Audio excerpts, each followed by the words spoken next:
बोलो विष्णु भगवान की जय। बोलो कादशी माता की जय। प्यारे दोस्तों, धार्मिक कथाएं चैनल में आपका हार्दिक स्वागत है। दोस्तों, आज मैं अपनी वीडियो में कादशी के दिन आपको बहुत ही पौराणिक और पुण्य देने वाली कथा सुनाने जा रही हूँ।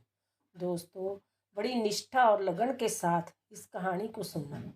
दोस्तों, यदि आपने YouTube चैनल धार्मिक कथाएं लाइक और सब्सक्राइब नहीं किया तो ज़रूर करें व लाइकन दबाना ना भूलें, जो आने वाली सभी वीडियोज की जानकारी आपको सबसे पहले हो सके। वीडियो को पूरी सुनने के बाद कमेंट बॉक्स में राधे राधे लिखना ना भूलें। ग्यारस माता की कथा। एक बार राजा की दो बेटियां थीं। छोटी बेटी कादशी माता का व्रत करती थी। हर कोई छोटी बेटी की प्रशंसा करता था और बड़ी बहन छोटी बहन से ईर्ष्या करती थी।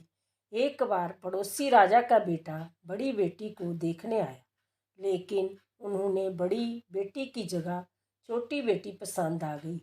राजा की बड़ी बेटी छोटी बहन से और भी अधिक ईर्ष्या करने लगी। इस ईर्ष्या के चलते वह तरह तरह से बहन को मारने की कोशिश किया करती थी। एक बार वह लड्डू में जहर मिलाकर अपनी छोटी बहन को खिलाने की कोशिश करती है और एक बार मटके में जहरीला सांप रखकर अपनी छोटी बहन के कमरे में रख देती है। एक बार वह अपनी छोटी बहन को पनघट पर पानी भरने के लिए ले जाती है और धोखे से कुएं में धक्का दे देती है और हर बार ग्यारस माता उसे बचा लेती है, क्योंकि वह ग्यारस माता की परम भक्त थी। बड़ी बहन बहुत परेशान हो गई थी, वह किसी तरह भी नहीं मरती। एक दिन वह अपनी छोटी बहन से बोली, मेरी प्यारी बहन, भगवान ने हम सब की मृत्यु किसी न किसी तरह से लिखी हुई है। क्या तुम्हें पता है तुम्हारी मृत्यु कैसे होगी? छोटी बहन बहुत सीधी थी। वह बोली, मेरे पालतू तोते के गले में जो हार है, मेरी जान उस हार में अटकी हुई है। यदि कोई मेरे तोते को मारकर उसके गले में जो हार है उसको पहन ले तो मेरी मृत्यु हो जाएगी। जब वह उस हार को उतार कर कहीं रख देगी तो मैं जीवित हो जाऊंगी। उस रात छोटी बहन अपने पिता के पास गई और बोली, पिताजी, मुझे शक है कि यदि मैं मर जाऊं तो मुझे जलाने की बजाय मेरी लाश को हमारे पुराने महल में एक खट पर सुला देना। पिताजी बोले, प्यारी बेटी, तुम ऐसा क्यों बोल रही हो? 2 दिन बाद तो तुम्हारी शादी है। तब छोटी बेटी बोली, पिताजी, समय का क्या भरोसा है, शादी का दिन भी आ गया। शादी वाले दिन बड़ी बहन छोटी बहन के तोते को ढूंढती है, लेकिन उसे तोता कहीं नहीं मिलता। तभी दरवाजे पर बारात आ जाती है। वरमाला का कार्य संपन्न हो जाता है। फेरों की रस्म शुरू हो जाती है और दूसरी ओर बड़ी बहन को छोटी बहन का तोता मिल जाता है और वह तोते को मारकर हार खुद पहन लेती है। वही छोटी बहन के 3.5 फेरे राजकुमार के साथ पूरे हो जाते हैं। बड़ी बहन के हार पहनते ही छोटी बहन मूर्छित होकर गिर जाती है। यह देखकर बरातियों में हलचल मच जाती है कि राजकुमारी को क्या हुआ। सब डर जाते हैं। तब राजा हकीम को बुलवाते हैं और छोटी राजकुमारी को महल में ले जाकर लटा दिया जाता है। वेद हकीम राजा से कहते हैं कि हमने जय पहली बार देखा है। राजकुमारी ना तो मरी है और ना ही जीवित है, जय तो एक जिंदा लाश के समान है। हकीम की बात सुनकर राजा परेशान हो जाते हैं। फिर वह उनसे कहते हैं कि आप बाहर जाकर बोले कि राजकुमारी बेहोश है, थोड़ी देर में ठीक हो जाएगी। यदि आप ऐसा नहीं करोगे तो मैं आपको मृत्यु दंड दूंगा। हकीम राजा के कहे अनुसार बाहर जाकर ऐसा ही बोल देते हैं। हकीम राजा के कहे अनुसार बाहर जाकर ऐसा ही बोल देते हैं। तभी बड़ी बेटी वहाँ आ जाती है और अपने पिताजी से कहती है, पिताजी, मुझे छोटी बहन के मरने का बहुत दुख है और उससे भी ज़्यादा दुख इस बात का है कि बारात के वापस चले जाने से आपकी बहुत बदनामी होगी। आप मेरी शादी राजकुमार के साथ करवा दो, इससे बारात वापस नहीं जाएगी और आपकी इज्जत भी रह जाएगी। राजा को अपनी बड़ी बेटी की बात सही लगी। फिर बड़ी बेटी को छोटी बेटी के कपड़े पहनाकर फेरों में बैठा दिया जाता है, परंतु राजकुमार मना कर देते हैं कि जय मेरी पत्नी नहीं है। मेरी पत्नी जब बोलती है तब उसके मुंह से फूल झड़ते हैं। लेकिन सभी ने समझा बुझाकर राजकुमार के बचे हुए फेरे बड़ी राजकुमारी के साथ करवा दिए। फिर बड़ी बेटी को राजकुमार के साथ विदा कर दिया जाता है।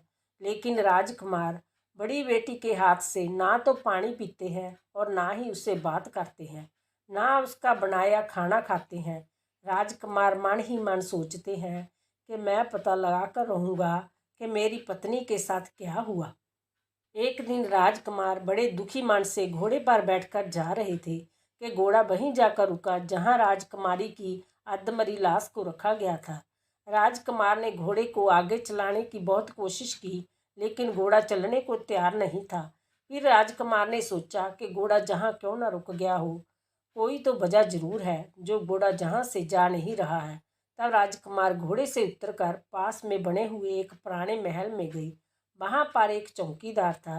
राजकुमार ने चौकीदार से पूछा, यह किसका महल है? तब चौकीदार ने बताया कि राजा का पुराना महल है।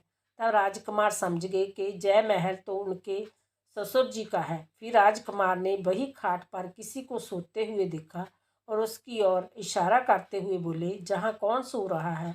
तब चौकीदार ने कहा, जय राजा की छोटी बेटी है जो विवाह के दिन बेहोश हो गई थी। तब राजकुमार बोले, जय तो मेरी पत्नी है जिसके साथ मैंने 3.5 फेरे लिए थे। तब राजकुमार ने चौकीदार से कहा, मेरे जहाँ आने के बारे में तुम किसी को मत बताना, मैं तुम्हें बहुत धन दूंगा। चौकीदार मान गया। फिर राजकुमार महल के अंदर खाट के पास गया और बचे हुए 3.5 फेरे उसने खाट के साथ लिए और पूरा दिन रानी की खाट के पास बैठा रहा।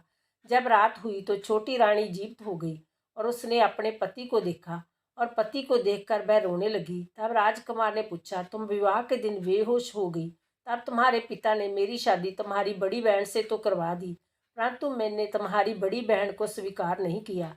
तो मुझे पूरी बात बताओ कि तुम बेहोश कैसे हुई और रात के समय तुम जीवित हो गई, इसके पीछे क्या राज है? तब छोटी बेटी ने अपने पति को तोते और हार वाली सारी बात बताई और जय भी बताया कि मैंने अपनी बड़ी बहन को तोते के गले में पड़े हुए हार के बारे में बताया था। मेरी बहन मुझसे बहुत ईर्ष्या करती थी। उसने कई बार मुझे मारने की कोशिश भी की, पर ग्यार्स माता ने मुझे हर बार बचा लिया। मेरे पालतू तोते के गले में जो हार था वह मेरी बड़ी बहन दिन में पहन लेती है और रात को उतार देती है, इसलिए मैं सारा दिन बेहोश रहती हूँ और रात को जीवित हो जाती हूँ। यदि वह हार मुझे वापस मिल जाए तो मैं हमेशा के लिए जीवित हो जाऊंगी। यह सब सुनकर राजकुमार बहुत हैरान हुआ और बोला को कोई बहन भी ऐसा कर सकती है? यह सब सुनने के बाद राजकुमार पूरा दिन वही रहने लगा। बड़ी बड़ी रानी ने दासियों को भेजकर पता लगाना चाहा कि आजकल राजकुमार दिन रात कहाँ रहते हैं, परंतु किसी को कुछ ना पता चला। उधर छोटी रानी गर्भवती होगी। एक दिन छोटी रानी ने राजकुमार को कहा, मुझे चाहे बेटा हो या बेटी, परंतु रात में ही हो, दिन में तो मैं बेहोश रहती हूँ। एक दिन राजकुमार को किसी काम से बाहर जाना पड़ा और उसी दिन छोटी रानी को पीड़ा होगी। उसने ग्यारस माता को याद किया। तब स्वयं ग्यारस माता ने आकर उसका प्रसव किया। तब राजकुमारी ने एक सुंदर पुत्र को जन्म दिया। तब ही वहां पर राजकुमार आ गई। राजकुमार ने भी ग्यारस माता के दर्शन किए। ग्यारस माता बोली, जय मेरी परम भक्त है, तुम इसका सदा ख्याल रखना और जब तुम्हारा पुत्र 5 वर्ष का हो जाए तो इसका हार उसे लाकर पहना देना। देखते ही देख के कुंवर 5 वर्ष का हो गया। एक दिन राजकुमार को किसी काम से शहर जाना पड़ा। जाते समय उसने कुंवर से कहा, पुत्र तुम अपनी माँ की खाट के पास ही रहना, मैं जल्दी ही काम निपटा कर आता हूँ। तब बड़ी रानी के दास दासियों ने राजकुमार को पुराने महल से निकलते हुए देख लिया और उन्होंने कुंवर को वहाँ से उठवा लिया और कुंवर के 2 टुकड़े कर दिए। एक टुकड़ा चक्की के नीचे और दूसरा टुकड़ा अपने पलंग के नीचे रख लिया। छोटी रानी कुंवर को वहाँ ना देखकर ग्यारस माता को याद करती रही और ग्यारस माता भिखारन के रूप में बड़ी रानी के महल में जाती है। तब तब बड़ी रानी अपनी दासियों को भिक्षा देने के लिए भेज देती है, परंतु ग्यारस माता कहती है कि मैं तो भिक्षा तुम्हारी रानी के हाथ से ही लूँगी। जब दासियाँ जय बात बताने के लिए बड़ी रानी के पास जाती है तो ग्यारस माता बिल्ली का रूप लेकर महल के अंदर आ जाती है और कुंवर के टुकड़ों को जोड़कर प्राणों का संचार कर देती है। फिर वह कुंवर को लेकर पुराने महल चली जाती है। छोटी रानी अपने पुत्र को देखकर बहुत खुश हो जाती है। एक दिन राजकुमार कौर को अपने महल में ले जाते हैं और बड़ी रानी से कहते हैं, यह बच्चा मेरी दूर की बहन का है। यदि तुम पूरे मन से इस बच्चे को प्यार करोगी तो शायद मेरा दिल तुम पर आ जाए। तब बड़ी रानी उस बच्चे को बहुत प्यार से महल में रखती है। एक दिन राजकुमार कौर से कहते हैं, तुम अपनी मामी के गले में टंगे हुए हार को उनसे मांग लो, फिर हम वह हार लेकर तुम्हारी माँ के पास चलेंगे, परंतु यह बात अपनी मामी को मत बताना। फिर कौर बड़ी रानी के पास जाकर बोले, मामी मामी मुझे अपना हार दे दो। एक बार तो बड़ी रानी मना कर देती है, पर तब उसे याद आता है कि राजकुमार ने कहा था, यदि तुम इस बच्चे का ख्याल रखोगी तो शायद मेरा दिल तुम पर आ जाएगा। इतना सोचकर रानी वह हार कौर को दे देती है और कौर उस हार को अपने पिता को दे देते हैं। तब राजकुमार बड़ी रानी से कहते हैं, हम तुम्हारे हाथ का बना हुआ खाना खाएंगे, हम थोड़ी देर में आते हैं, इतने में तुम खाना तैयार करो। यह सुनकर बड़ी रानी बहुत खुश होती है। उधर राजकुमार हार लेकर छोटी रानी के पास जाते हैं, उसको वह हार पहना देते हैं, जिसके परिणाम स्वरूप छोटी रानी जीवित हो जाती है। उसके बाद वह छोटी रानी और कौर के साथ राजमहल में आते हैं और बड़ी रानी को अपने ससुर जी के जहाँ छोड़ने जाते हैं। उन्होंने सारी बात बताते हैं। यह सब जानकर उनके ससुर जी बहुत दुखी होते हैं और राजकुमार से क्षमा मांगते हैं। ग्यार्स माता की कृपा से छोटी रानी के भाग्य जान जाते हैं। ग्यार्स माता की जय। हे ग्यार्स माता, जैसी कृपा अपने छोटी राजकुमारी पर की, हम सब पर भी बनाए रखना। बोलो ग्यार्स माता की जय। बोलो विष्णु भगवान की। बोलो विष्णु भगवान